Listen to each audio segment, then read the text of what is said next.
මුණ ගැහිලා තියනවාද මෙන්න මෙහෙම අය සාමාන්‍ය ජීවිතේ. මේ නිතරම කතා කරන්නේ ආධ්‍යාත්මික මාතෘකා. ආධ්‍යාත්මික සුවය, මෛත්‍රිය, කරුණාව, දයාව, නිවන ඔය වගේ දේවල්.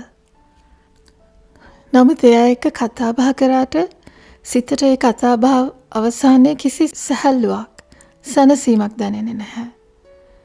දැනෙන්නේ බොහොම අනීසි ගතියක්. කොච්චර එයා ආධ්‍යාත්මික කරුණු කතා බහෙදී මාතෘකාවට ගත්තත් එයා තුලින්වත් පේන්නේ නැහැ, දැනෙන්නේ නැහැ නිවුන ගතියක්.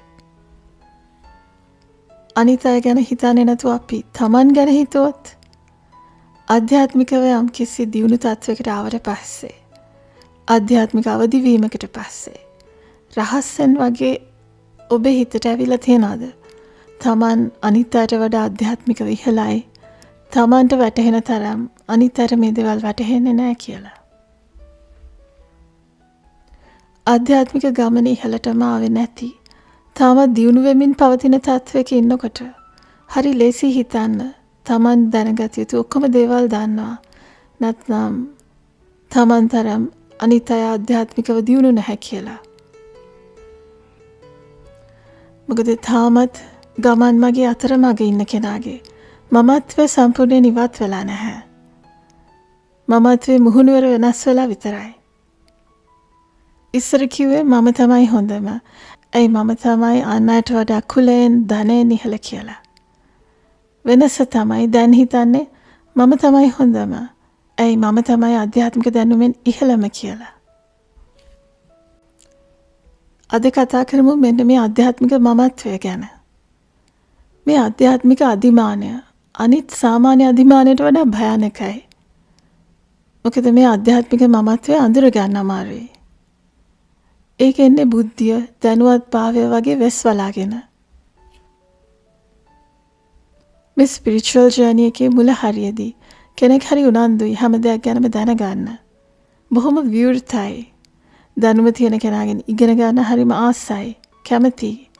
ලොකු කුතුහලයක් තියෙන්නේ නොදන්න දේ දැනගන්න. ඔබ මෙහෙම ඉදිරියට යන අතරේ ඔබ භාවනා කරනවා, ආධ්‍යාත්මික දේශනා අහනවා, ඒ සම්බන්ධ පොත් කියවනවා, දැනුම හොයනවා, ඉගෙන ගන්නවා.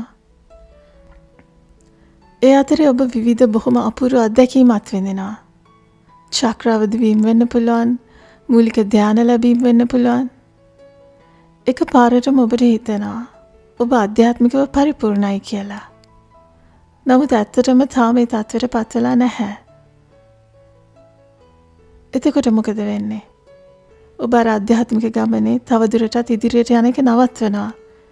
ඇයි හිතානේ ඉන්නේ ඉලක්ක කරපු සම්දිස්ථානෙට ඇවිල්ලා කියලානේ. ඉතින් එතන අතර වෙනවා. මේ ආධ්‍යාත්මික අධිමානයේ මමත්වේ පළවෙනි ලකුණ තමයි අනිවාර්යෙන් Taman පරිපූර්ණත්වයට පත් වෙන බව ස්ථිර වශයෙන් හිතට ගැනීම. Taman සත්ව හැම දෙයකටම උත්තර ඇති බව, පිළිතුරු ඇති බව, Taman සත්‍ය සොයාගත් බව බොහොම දරන දඬු විදිහට තදින් ස්ථිර වශයෙන් හිතට ගන්නවා. නමුත් සත්‍ය වශයෙන් ඒ තත්ත්වයට පැමිණි කෙනාට තියෙන්නේ ඒ වගේ දරන දඬු ස්ථිර වශයෙන් Taman ඒ තත්ත්වයට ආපු බව හිතට ගැනීමක් නෙවෙයි. බොහොම මෘදු විශ්වාසයක්, දැනීමක්. Taman ආධ්‍යාත්මිකව ඉන්න තැන ගැන වැටහීමක්. awareness කියන්නේ. anyway, ඉතින් අර Taman ස්ථිර වශයෙන්ම ආධ්‍යාත්මිකව පරිපූර්ණයි කියලා හිතට ගත් කෙනා තවදුරටත් ගවේෂණය කරන්නේ නැහැ. ඉගෙන ගන්න විවෘත නැහැ. ඒ Taman හැමදේම දන්නවා කියන තැනනේ ඉන්නේ. තවදුරටත් ඉගෙන ගන්නව වෙනුවට එහෙම කෙනා කරන්නේ Taman දන්නවා කියලා හිතන් ඉන්න දේ වැරදි වුණොත් ඩිෆෙන්ඩ් කරන එක. මෙහෙම අර ගොඩක් තරහ යනවා. ඕගොල්ලෝ සමහර විට මෙහෙම පුද්ගලයන් දැකලා ඇති. ආධ්‍යාත්මික මාතෘකාවක් ගැන මෙහෙම කෙනෙක් එක්ක සාකච්ඡා කරන්න අපහසුයි. Tamanගේ මතය ගැන තව කෙනෙක් හරස් ප්‍රශ්නයක් ඇහුවොත් තරහ යනවා. හැම කතා බහක්ම ඩිරෙක්ට් වෙන්නේ ඔවුන් නිවැරදි බව ඔප්පු කරන්න. නැතුව නොදන්න දෙයක් ගැන ඉගෙන ගන්න නෙමෙයි. නමුත් ඇත්තටම විය යුත්තේ නෙමෙයි. තාමත් ආධ්‍යාත්මික ගමනේ මග ඉන්න කෙනෙක් බොහොම විවෘත විය යුතුයි. තමන් ඇත්තටම දන්න තරම තමන් දන්නවා. නොදන්න දේ නොදන්න බව පිළිගන්න අවශ්‍යයි. සැබෑ ප්‍රඥාවන්තයා බොහොම නිහතමානී. ව්‍යාජ ප්‍රඥාවන්තයා තමන්ගේ ප්‍රඥාව ගැන බොහොම දැවැන්ත මානයක් ඇති කරගෙන ඉන්නවා. තමන් ගැන නිශ්චිත ස්ථිර බවක් මවාගෙන ඉන්නවා. මේ තත්ත්වය ඇත්තටම අපරාධයක්. ආධ්‍යාත්මික විහිළ දියුණුවක් ලබා ගන්න යන ගමනේ තමන් විසින් තමන්ටම දාගන්න බාධකයක්. මෙවැනි ආධ්‍යාත්මික මමත්වයකින් පෙළෙන කෙනා හිතන්නේ තමන් පමණක් ආධ්‍යාත්මික කරුණු ගැඹුරටම දන්න බව. අන් අය එසේ නොදන්න බව. තමන්ට පමණක් ඉහළ කම්පන සංකේතයක් ඇති බව. අන් අයගේ ভাইබ්‍රේෂන් එක ඉතා අඩු මට්ටමක පවතින බව. තමන් පමණක් අවදි වී ඇති බව. අනුන් ඉන්නේ තවම නින්දේ බව. මේක හරි සිම්පල් විදිහට පෙනුනත් මේ වගේ අදහස් පිටිපස්ස තියෙන්නේ ආධ්‍යාත්මික ගමනකට බාධා වන හානි වන ආකල්ප. මෙහෙම හිතන කෙනා තමන් පමණක් වෙනස් සහ උසස් බවත් අනුන් පහත් බවත් රහස්‍යයෙන්ම හිතින් දරන මතයක්. නමුත් සැබෑවටම ආධ්‍යාත්මික ඉහළ තත්වයක ඉන්න කෙනා තුළ තිබිය යුත්තේ දයාව, මුදිතාව, සහානුකම්පාව. ඉතින් මේ වගේ අය තුළින් එවැනි ගුණාංග ගිලිහිලා යනවා. මෙහෙම හිතන අය ආධ්‍යාත්මික බවත් තරංගයක් කරගන්නවා. තමුන් තමයි වැඩියෙන්ම ආධ්‍යාත්මික. තමන් තමයි දිගම වෙලාවක් භාවනා කරන්නේ. නැත්නම් ඔවුන් තමයි කලින්ම භාවනා කරන්න ගත්තේ. තමන් තමයි වැඩියෙන්ම අතහැරීම කරලා තියෙන්නේ. ධනෙන් බලෙන් තරඟ කරනව වෙනුවට ආධ්‍යාත්මික බවෙන් තරඟ කරනවා. මොන මාතෘකාව උඩ තරඟ කරත් තරංගය තරංගයමයි. මමත්වය හරිම කැමති මේවට. අනිත් භයානකම දේ තමයි ව්‍යාජ ආධ්‍යාත්මික ප්‍රතිරූපයක් පෙන්වීමට නිරන්තරයෙන් ක්‍රියා කිරීම. එහෙම කෙනෙක් තමන් අතින් වෙන වැරද්දක් වුණත් පිළිගන්නවා වෙනුවට ඒ වැරද්ද වහගන්න පෙළඹෙනවා. වැරද්ද රහස්‍ය කරනවා. කවුරු හරි ඒගොල්ලන්ගේ ක්‍රියාව ගැන ප්‍රශ්න කරොත් විශාල ලෙස තරහ යනවා. ඒක තමන්ගේ ප්‍රතිරූපයට තර්ජනයක් විදිහට දකිනවා. අපි මතක තියාගත යුතු දෙයක් තියෙනවා. ආධ්‍යාත්මික ජීවිතයේ බොහොම විශාල ප්‍රතිරූපමවීමක් නැහැ. ප්‍රතිරූපයක් හැදීමකට මහන්සි වීමක් නැහැ. එතන තිබිය යුත්තේ හැකිතරම් බැඳීම්, ඇලීම් අතහැර සැහැල්ලුවට සනසීමට පත්වීමයි. ඇත්තටම මම දැකපු ප්‍රධානම දේ තමයි මෙහෙම අයගෙන් සැබෑ මෛත්‍රිය තුරන් වීම. අන් අයගේ සැප කැමති වීමක් මේ අය තුළ බොහෝ විට නැහැ.